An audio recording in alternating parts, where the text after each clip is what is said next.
So these are aftermarket ones. I think I got them at cip1.ca, and I bought them because they have a bolt here that's kind of embedded into the rubber, and I thought I would just be able to drill a hole and bolt these in place. But the problem is, in the picture there was no real scale. I assumed they were more or less the same as the stock rubber bump stops, and they're so much smaller, and that's not really going to help me for bottoming out the suspension. So the first idea I came up with was kind of like a little riser, and just setting that in place, welding it down, bolting this on. That's a kind of a quick and dirty way to deal with it. And then I don't know, I wasn't really satisfied with that, and I just got to looking at these the original ones that I got. I got these from Thing Parts used, and I decided I'm going to try to figure out something to make these work. So the first thing I noticed is that if it doesn't actually take much to compress the rubber, so I could actually put a hose clamp on there, and slide that onto a piece of bar stock and clamp this down, and it actually holds pretty good. And then I got monkeying around with the idea, well, what was the original system like? And basically there was like kind of like a male piece, and this is what I've got started here.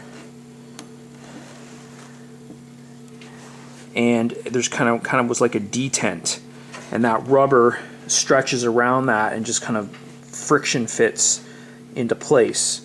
So I'm going to make something that replicates that, and worst case scenario, I'll be able to fall back on a hose clamp, or I'll use both.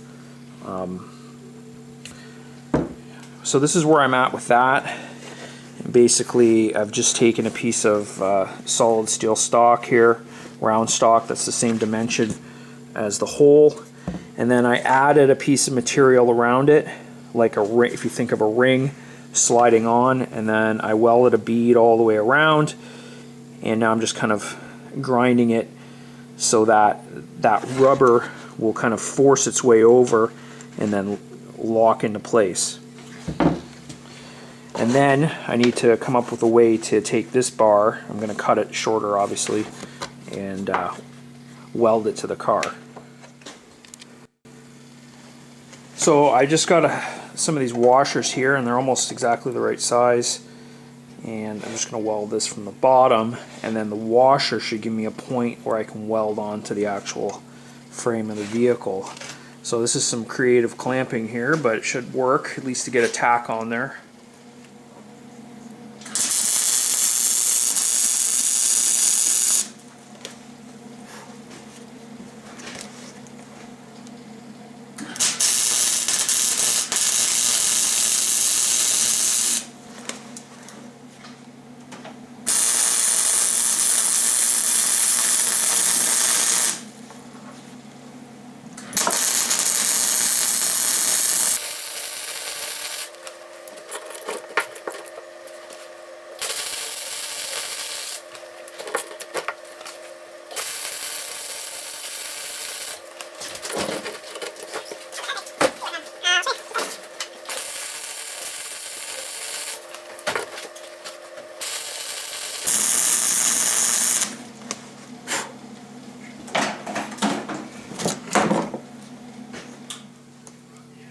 Okay, so there's the end result.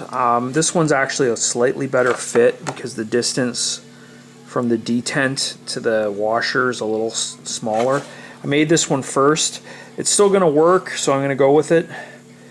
But this one is a little tighter, and I think it's a bit better. But you get the idea. So now this washer is going to sit and get welded to the frame. Just like that. I should be able to get a good bead around most of it. I just gotta be careful of this brake line here. I'll try to get that covered up with something to shield it. Okay, I just got some old gloves wrapped around that brake line to shield it.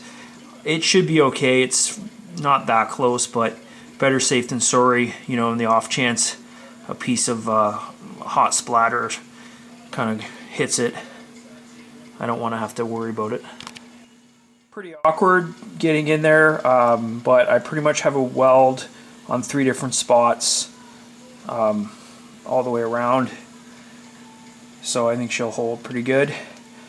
Not a lot of pressure on that, I don't think, so it just needs to be secured.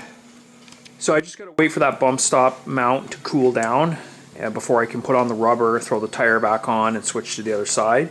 So while I do that, I'm gonna work on this back seat.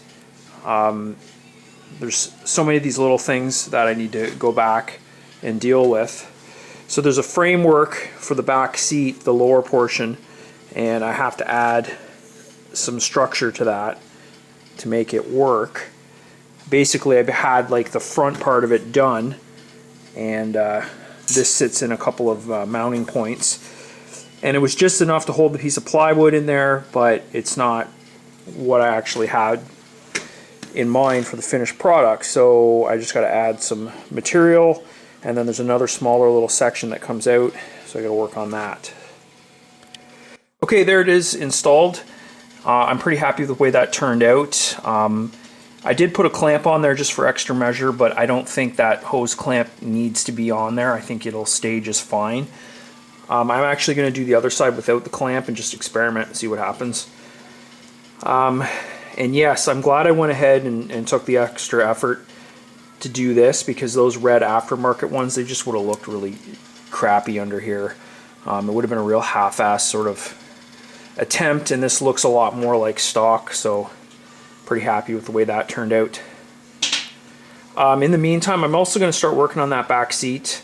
I didn't plan on that, but it just started to happen, so I'm going to work on it. Okay, so I didn't plan on working on this back seat, just kind of happened. I have noticed driving around that there's a really loud rattle, you know, and that could be a couple of different things, but I think a lot of it is coming from the back seat. So I need to really deal with this framework and how everything kind of ties together to kind of minimize that rattling. So I've just got that first bar in, it's just tacked just to kind of lay it up. And then what's going to happen is there's going to be another bar that comes back to the back and then just feeds its way along and then back over to the other side. And then this, between here, the front piece and the back, there's going to be a couple of cross braces just for extra support. So on the driver's side, I actually drew a line first and then jacked it up, pulled the tire, and then the other line's there just to kind of highlight. But you can see how much it's sagging, which is the weight of the engine and the body. And the body work on the back end might be, I don't know, it can't be a lot heavier than the original thing.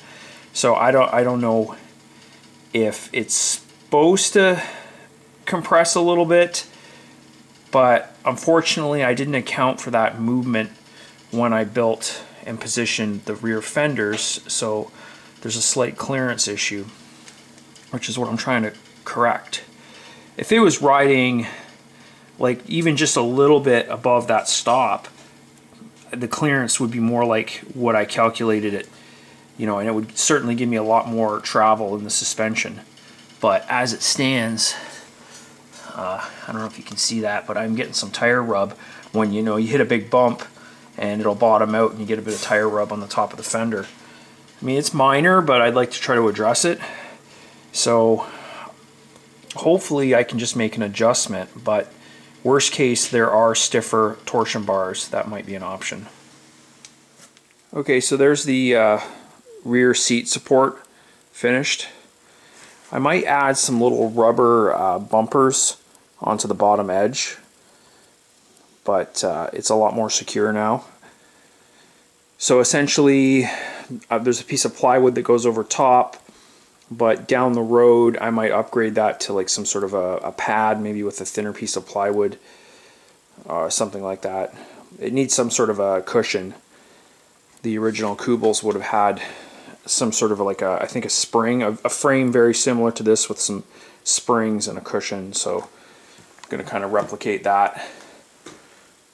But the main thing is this framework is done. And I went ahead this morning and I started working on the seal. Just move my light here. So I don't know if you can see that, but essentially there's a gap between the engine tin and the bodywork that you need to fill up. No, normally on a thing, this would have a specialized rubber gasket. Pretty pricey and wasn't going to work for my application because the bodywork doesn't match a thing. So I use this foam rubber. I don't know if it's like a 1/4 inch thick kind of foam rubber. And I just got this at the dollar store. It came in like these like mats. And you can see it seals up that gap. See, that's what I'm talking about, that gap there. So if you look at this side, it's all sealed up. It's kind of close to the muffler, kind of in this area. I held it over top of my propane heater, like 3 or 4 inches from the steel, and you know, it was hot to the point where I couldn't actually keep my hand there very long, and it wasn't melting. So I think there's enough clearance. It doesn't seem to want to burn, it just melts. So we're gonna see what happens. But at least if it works, it should keep a lot of that hot air underneath the engine, especially when it's sitting and idling. You don't want that hot air coming up. You want the fan to be blowing over top and pushing everything out the bottom. So I just have to finish up the strip on this side. The other thing I'm going to do to help with cooling is I'm going to plug these 2 auxiliary ports. These are used for the heating system if you had heater boxes, but I don't. I just have J-tubes, no heater boxes. So I'm going to plug those, and that should give me even more airflow. This here, this hot air intake, this has something to do with the stock thing, air intake and kind of evaporation, maybe emission system. I think the idea is that it will draw hot air up and into the carburetor until a certain point, and then there's like a vacuum switch that would and thermostat that would close that off. I'm just going to bypass that. So actually I thought about it, I might just plug this as well, because this is just giving you like an access point for warm air to come in. Anyways, I'm going to wrap this video up here. I have no idea how long it's going to be. My laptop died about a week ago, and it's kind of throwing me off. So this video's going to be delayed. The next one will probably be delayed a bit. And I have no really way of knowing how long they are because I can't check the clips. But there'll be more videos. I have a lot more stuff planned as the winter progresses. So as always, like and subscribe. If you have any questions, comments, leave them below. And thanks for watching. Okay, so to plug the vent holes in the fan shroud, the first thing I came up with was just taking a hole saw of the right diameter and cutting some discs out of cedar. You could use any wood, but that was my initial idea, and I was just going to kind of stuff these in there, hold them in with a sheet metal screw, and then I cut them out, and then I got thinking, you know what, wood's kind of hokey. I didn't really want to use wood. Obviously this is a quick, easy way to do it, but I got thinking maybe I can make something better. So I came up with this. And basically I just fabricated this at 18 gauge. It's a little tricky to weld, but it's going to do the job. Unfortunately, this one's a little oversized, but I've perfected the technique, so I'm going to go ahead and make 3 more. You just cut a strip, and then you take something that's, I got this pipe here, and you just wrap this around it to get the bend, and you end up with something like this. And once you got that, if you have you cut a steel disc circle, and it just gets welded together, and there you go. So that's what I'm going to go with. It's kind of going to be a lot nicer in the end. So better than wood. Obviously, you know, leave it to me to come up with the hardest way to do something, but it's good practice for welding.